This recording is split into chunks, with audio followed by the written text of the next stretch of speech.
Быйыл жарым жылда Кыргызстан 53 миңдей ири мүйүздүү малды чет өлкөгө экспорттоду. Бул көрсөткүч былтыркы жылга салыштырмалуу кескин өскөн. Бул тууралуу Суу ресурстары, Айыл чарба жана кайра иштетүү өнөр жай министрлиги билдирди. Акча бар Аламүдүн районундагы мал базарга барып, малдын бааларына саресеп салды. Сатуучулардын айтымында Кыргызстанда малдын баасы былтыркыга салыштырмалуу быйыл кымбат. Быйыл соода жакшы, быйылкы соода эми башталды, Кудай буюрса. Малдын баалары былтыркыга караганда 8 миң, 6 миң кымбат. Былтыр эт 450 сом болчу, быйыл 500 сом болуп атат. Ошого мал деле бир аз кымбат. Тайлардын баасы ар кандай болуп атат. Эмесине жараша да, көркүнө жараша болуп атат да. Азыр элдин баары могу чөбүн жыйнап, кичине базарга кыймылдап калды да. Маалыматка ылайык 2023 жылы жарым жылда 5 миңдей гана бодо мал чет өлкөгө сатылган.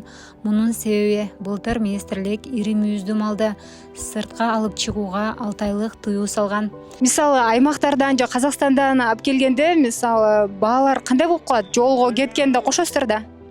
Растаможкасына кошулуп калат да. $100 кошулуп калат го.